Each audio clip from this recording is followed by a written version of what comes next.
হ্যাঁ রে, আজ তোমাকে দেখে আমার জীবনের একটা গল্প বলবো। এই দেখো, popular diagnostic centre, Uttara branch. হ্যাঁ, এখানে কিন্তু আমার জীবনের একটা বিশাল সময় এখানে আমি অতিবাহিত করছি। প্রায় 14 বছর ধরে এই ব্রাঞ্চে আমি রয়েছি। হ্যাঁ, তখন এত সুবিশাল ভবন ছিল না। দেখো, সব এমপ্লয়িরাই যেহেতু এই পিকনিক অ্যারেঞ্জ করেছে, সবাই আমাকে কি আতিথেয়তা করছে, রোজ দুটো করে উঠাই দিচ্ছে। বিশাল বড় একটা নল্লি সহ মাংসের একটা চাঙ্ক আমার প্লেটে দিয়ে দিয়েছে। মানে যে যেভাবে পারছে আমার প্লেটে খালি খাবার তুলে দিচ্ছে। আমি যতই বোঝানোর চেষ্টা করছি, ভাইরে আমি আসলে এত খাওয়া দাওয়া করি না, কেউ বুঝতেই চাচ্ছে না। আর এখানে এই নতুন ভবনটা নিজস্ব জায়গায় নিজস্ব ভবন তৈরি হয়েছে পপুলার ডায়াগনস্টিক সেন্টারের। তো সব কিছু মিলিয়ে ঝিলিয়ে এই খাবারের আয়োজন।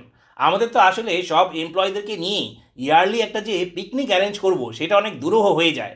কারণ সেন্টার তো একদম প্রতিদিনই খোলা থাকে, বা বছরের একদম প্রতিটা দিন। তাই সবাইকে নিয়ে এই ভবনের মধ্যেই এরকম একটা আয়োজন করা হয়েছে। এবং এই আয়োজকের কমিটিও কিন্তু হচ্ছে এই পপুলারের স্টাফ যারা আছে, ডাক্তার চিকিৎসক যারা আছে, অন্যান্য যারা আছে, সবাই মিলেই। তাই তো প্রত্যেকটা পরতে পরতে আমি এদের ভালোবাসা অনুভব করেছি। এবং খাবারের যে রান্না করা হয়েছে, একদম বাবুর্চির প্রত্যক্ষ তত্ত্বাবধান, মাংসটা কাটা হচ্ছে, গরু কেনা হচ্ছে, খাসি কেনা হচ্ছে, একটা এলাহি কারবার। প্রত্যেক এমপ্লয়ের মধ্যেই একটা সাজ সাজ উৎসব উৎসব একটা ভাব।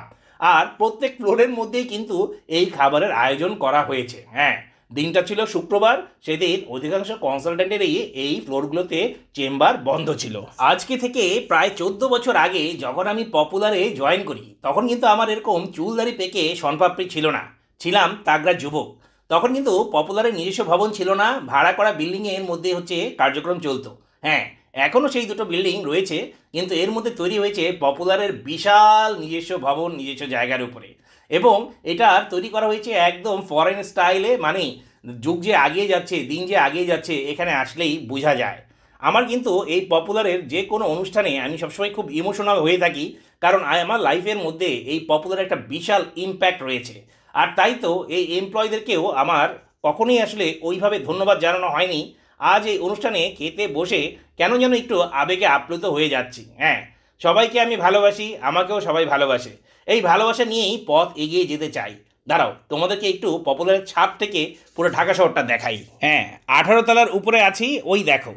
এখানে এয়ারপোর্টের প্লেন দেখা যাচ্ছে, তাই না? মানে এয়ারপোর্টের পরের স্টপেজটাই হচ্ছে এই জসীমউদ্দিন মোড়ে এই পপুলার। আরেক পাশে হচ্ছে পুরা উত্তরা সিটিটা। মানে জানোই তো, উত্তরা তো হচ্ছে সিটি উইদিন এ সিটি, তাই না? যাই হোক, আমি চাই এরকম এমপ্লয়ীদেরকে নিয়ে আরও বেশি বেশি অনুষ্ঠান তৈরি করা হোক, সবাই খুব খুশি মনে কাজ করুক। আল্লাহ হাফেজ।